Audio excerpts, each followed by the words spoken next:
Hi வணக்கம் நம்ம எல்லாருக்கும் வணக்கம். இன்றைக்கு நான் ஒரு சூப்பர் பிரியாணி செய்து காட்ட போகிறேன். இந்த பிரியாணி எங்களோட வீட்டை விரும்பி சாப்பிட்றவே எல்லோரும் சாப்பிட்றவே வாங்க எப்படி செய்வோம்னு பார்ப்போம்.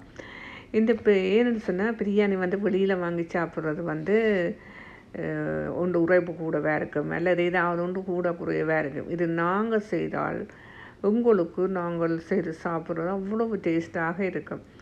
நாங்கள் பிரியாணி செய்து போட்டு பிள்ளைகளோடு இருந்து சாப்பிடும்போது நல்ல சந்தோஷமாக இருக்கும். அதுவும் என்னுடைய மகனுக்கு நல்ல விருப்பம் இந்த பிரியாணின்றது. வாங்க இப்படி செய்யலாம்னு பார்ப்போம். அதுக்கு தேவையான பொருட்கள் தேவையான பொருட்கள் 3 கப் பச்சை அரிசி, பாசுமதி பச்சை அரிசி. மற்றது இதுக்கு நெய் தான் முக்கியம். நெய். அடுத்தது புதினா இலை. அடுத்தது இதுக்கு தேவையான ஸ்பைசிகள் புதினா இலை, மற்றது பிரிஞ்சி இலை, அதோட இது கராம்பு, மற்றது இலக்காய், அதோட 2 தக்காளி பழம், இஞ்சி. அடுத்தது என்னென்னா தூள், அடுத்தது ஜோக்கெட்.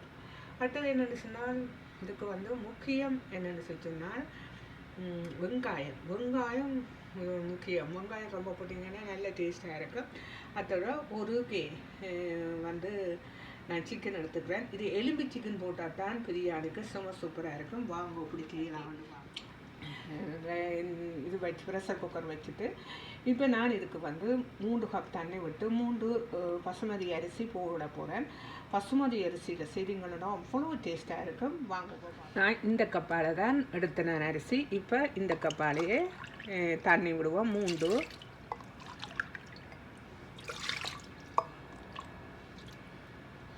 கப் தண்ணி அரிசியை போட்டு ஒரு கொதி வரத்தான் இதை ரக்கி நாங்கள் என்ன செய்யணும்னா இதை வடிக்கணும். வடித்து போடணும், அரிசியை வடிக்கணும். அப்போ தான் இது நல்லா சூப்பராக வரும். இந்த இது அவியட்டும்.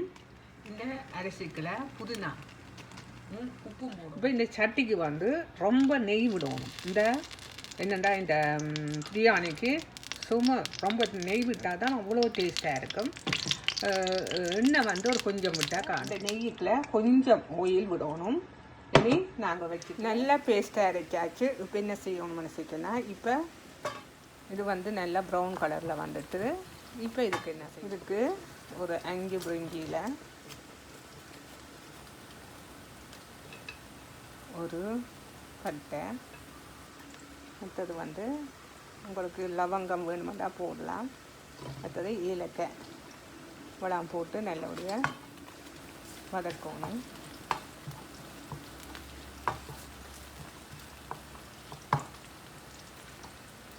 இது நெய்யில் வதக்கினா தான் நல்ல ஒரு டேஸ்ட் கொடுக்கும். இப்போ இதுக்கு ஒரு 1/4 ஸ்பூன் மஞ்சள் போட்டு வதக்கணும். நல்ல ஒரு வாசம் வருது.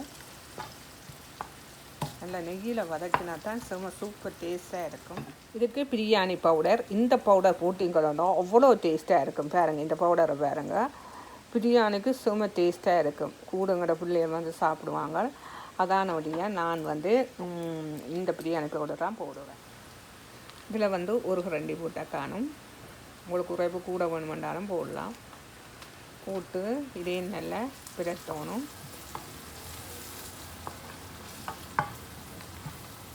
பிரட்டிட்டு இப்போ இந்த நேரத்தில் நாங்கள் 1 கிலோ சிக்கன், இது நல்லா என்னென்னு சொன்னால் எலும்புள்ளதாக இருந்தேன்டா செம்ம டேஸ்ட்டாக இருக்கும்.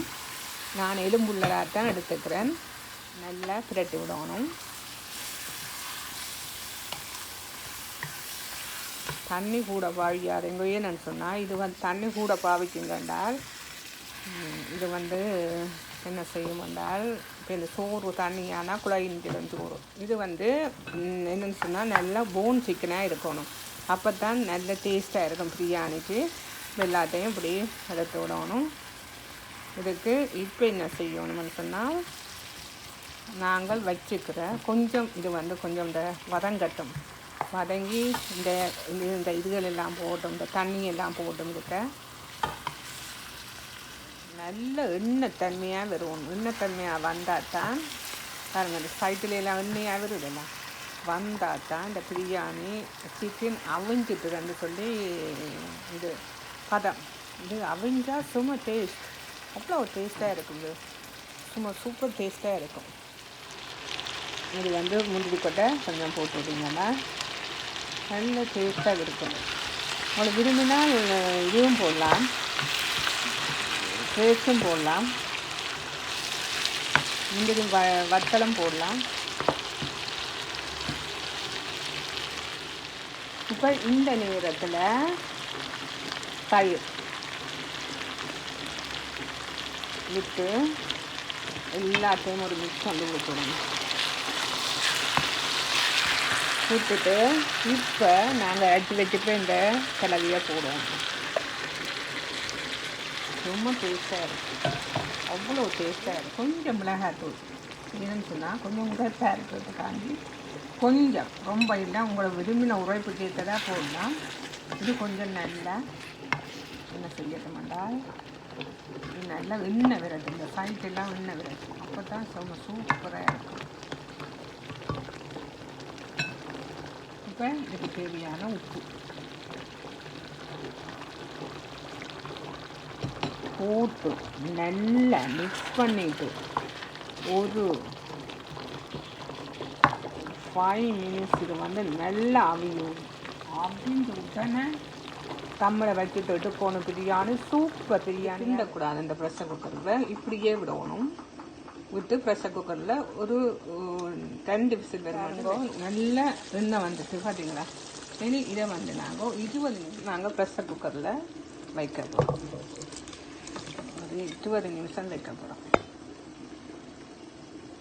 இது கிண்டக்கூடாது, இப்படியே விடுவோம். பிரியாணி சிறப்பம் ஓகே என்ன மாதிரி இருக்குன்னு.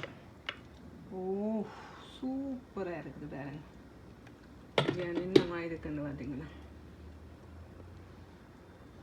அடியால் கிண்டி விடணும் பாருங்க அப்படி இருக்குன்னு. ஒரு 20 நிமிஷம் நல்ல லோவில் வைக்கணும். இதுக்கு மேலே நீங்கள் வாழையில் போட்டு நல்லா மூடி வச்சிங்கன்னா இன்னும் நல்ல டேஸ்ட்டாக வரும். இப்போ வாங்கும் இது ஒருக்கா டேஸ்ட் பண்ணி பார்ப்போம் இப்படி இருக்குதுண்டு. அவ்வளோ சூப்பராக இருக்குது. நீங்களும் இதை செய்து பார்த்து சாப்பிட்டு போட்டு கமெண்ட் பண்ணுங்கள், லைக் பண்ணுங்கள், ஷேர் பண்ணுங்கள். பாருங்க இந்த சிக்கன் கால்லாம் நீங்கள் இதுக்கு டேஸ்ட், இதுக்கு சிக்கன் காலம் இந்த முட்டையும் தான் இந்த பிரியாணிக்கு செம்ம டேஸ்ட்டாக இருக்கும். நீங்களும் செய்து பார்த்து போட்டு கமெண்ட் பண்ணுங்கள். நன்றி, வணக்கம்.